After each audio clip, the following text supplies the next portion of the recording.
Alright, so about 12 months ago, I read that Joss Whedon was going to be making a new show, and I was like, fuck yeah.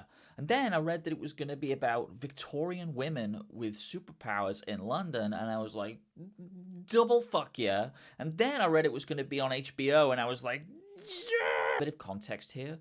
Joss Whedon shows have a history of being screwed by network television. Maybe they were aired out of order, or given unfavorable time slots, or living with the constant looming threat of cancellation.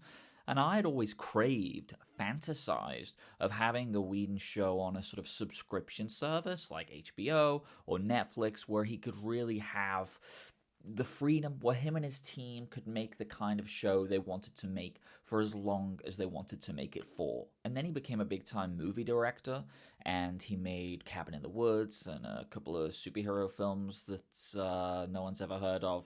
And I sort of gave up hope. And then I read about this, and I was really excited. And then two things happened within the last few months to sort of put a dampener on that excitement. First thing that happened was that Whedon decided to leave the show. Having been the showrunner, creator, head writer, he leaves.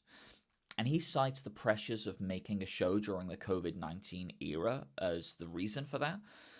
At the time, that felt a little weird to me. It felt a little thin, but we'll touch on that again later. But the second thing that happened that made me not very excited for this was I watched the trailer, and the trailer is really generic and seems to lack all of the style and the wit and the charm that I associate with Whedon shows.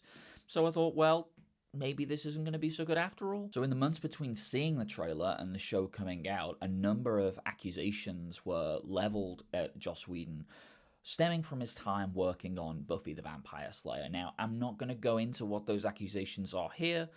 It's all readily available online, but they amount to he was mean to me at work 20 years ago, and now I'm telling my brave story. And then as more cast members came forward expressing their cowardly support for the victims of these terrible crimes, it became clear that him leaving the show had nothing to do with COVID or anything like that, but it was more about protecting the show that he'd spent however many years of his life working on, and by proxy protecting the crew and the actors and the writers and ensuring that the show had the best chance possible to succeed. So my hope was restored a little bit.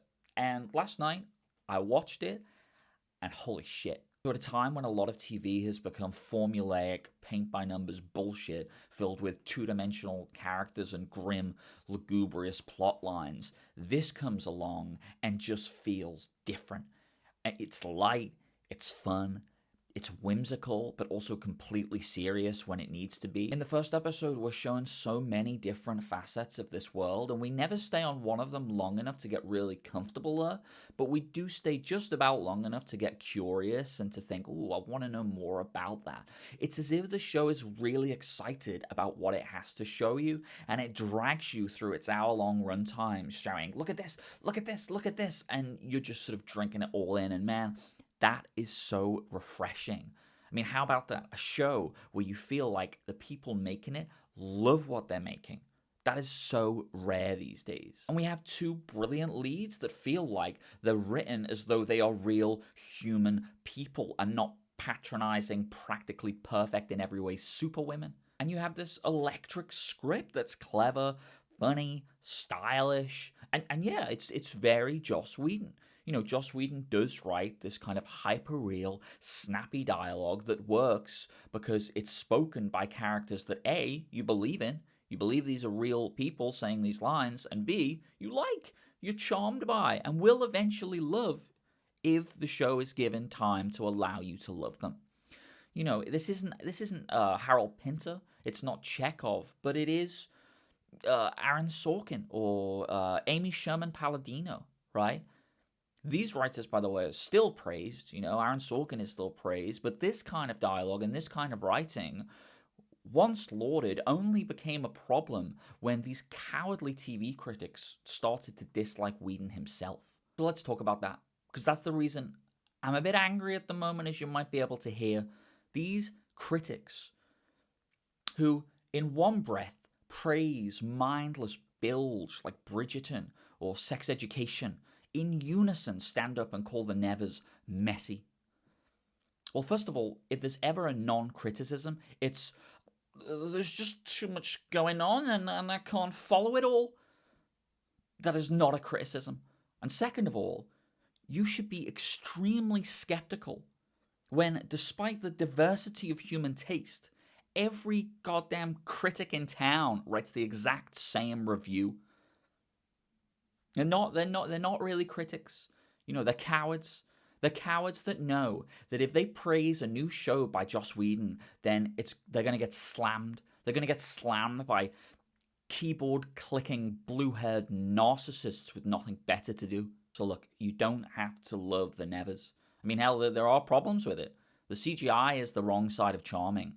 There's a big boardroom scene in the middle, which is just full of old men in exposition, and it is as unenlightening as it is uninteresting. And who knows, maybe it'll all go downhill from episode 1 onwards. But what I'm saying is, give it a go. Because for my money, it's the best pilot episode I've seen in a ridiculously long time. And it's alive with the kind of tantalizing possibility that only a Joss Whedon show can be. Constantly looking at the show going, oh, what could they do with that? I wonder what they could do with that. Oh, they could do loads with that. And I've seen enough of this guy's shows to know that all that stuff is going to be paid off. Shit that happens in the season 1 and season 1 of Buffy is paid off 3 seasons later. You know. And the team behind her is a lot of the team that were on Buffy. Doug Patry, Jane Espenson. Just watch the show is all I'm saying. Alright, give it a chance. Because I think this could be some of the best shit on TV in ever. That's all I gotta say.